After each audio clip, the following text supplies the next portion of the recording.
আজ তোমাদের সাথে শেয়ার করছি ক্রিপসি চটপটা কর্ন স্টিকের রেসিপি। আর এটা তোমরা সহজেই ঘরে বানিয়ে নিতে পারবে। আমি এরকম একটা কাঁচা ভুট্টা নিয়েছি। এই ভুট্টাটাকে প্রথমে কেটে নেব।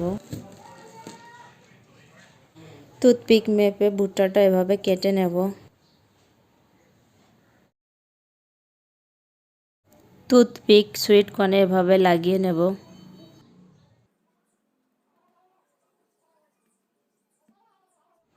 প্রথমে সাইড থেকে একটা ছাড়িয়ে নেবে, তাহলে বাকিগুলো ছাড়াতে সুবিধা হবে। আমি এভাবে ছাড়িয়ে নিচ্ছি।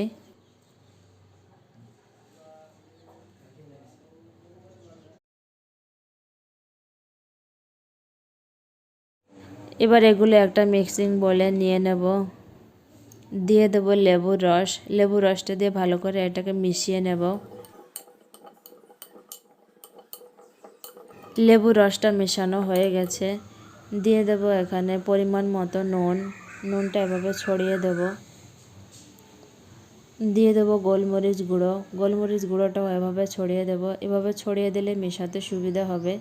দিয়ে দেব লঙ্কা গুঁড়ো। এবার এগুলো ভালো করে মিশিয়ে নেব। দিয়ে দেব 2 টেবিল চামচ কর্নফ্লাওয়ার। কর্নফ্লাওয়ারটা এভাবে ছড়িয়ে দেব। এক জায়গাতে কর্নফ্লাওয়ারটা দিলে মেশাতে সময় লাগে, আর এভাবে ছড়িয়ে দিলে মেশাতে সুবিধা হয়।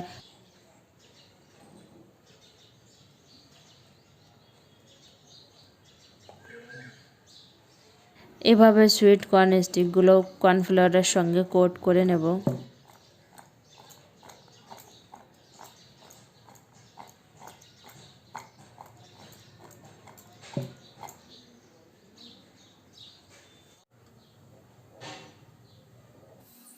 তেলটা গরম হয়ে গেছে। এবার সুইট কর্নগুলো দিয়ে দেব।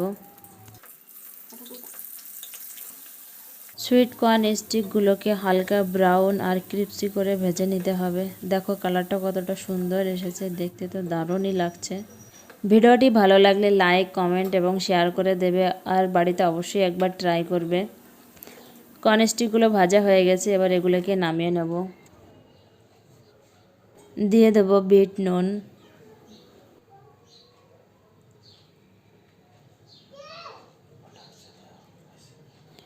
চাট মশলা,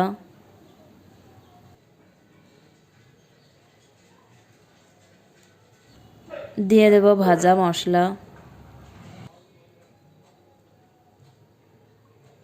দিয়ে দেব সামান্য পরিমাণে লঙ্কা গুঁড়ো। তৈরি হয়ে গেছে চটপটা ক্রিপসি কর্ন স্টিক রেসিপি।